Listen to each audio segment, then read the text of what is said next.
This video depicting the Obamas as monkeys is offensive. We know that, but it's familiar. It is a common practice in the United States to use dehumanizing images as a political tool, as a way to delegitimize folks of color. Black people have been depicted as animals to justify enslavement and exclusion, colonization, imperialism, all these different things. Irish immigrants were once called the Negroes of the white race, and this was to justify their exclusion. This was also before they got roped into the larger definition of whiteness. That's a conversation for another day.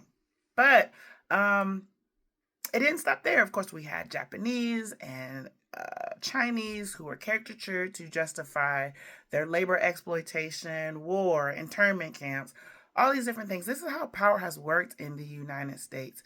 They strip people of their humanity, and those who did the stripping claim moral authority to justify their oppressive tactics. But I'm curious about why now, and I don't have the answers, but there's something very interesting about this time last year. Trump was on a rampage of doing anti-DEI work, stripping nonprofits of funding access, also with K-12 education, higher education corporations, all wanting them to remove or dismantle their DEI efforts. But some folks won, some folks pushed back, notably Harvard and the University of California system. Just last month, the Trump administration started to pull back on their anti-DEI efforts. And I'm wondering if it's because you have some larger institutions and some other folks that are continuing to push back. And there's something interesting about how Black people have become the face of DEI, even though DEI literally helps everyone, and not just Black people, but that's also a conversation for another day.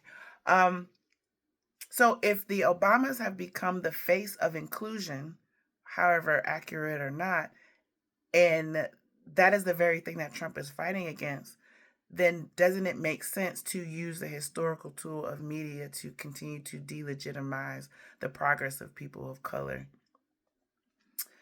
Dehumanization kind of clears this path to continue this dismantling. So I'm wondering if we're going to continue to just talk about how this is offensive, which I think the average person would say so, or are we going to ask deeper and better questions around how is power moving? What is the intent of this image? And maybe what is it trying to distract us from? Who's trying to be the moral authority? Who's trying to be delegitimized? What is trying to be delegitimized? And how can we be aware of this tactic and not just ignore it?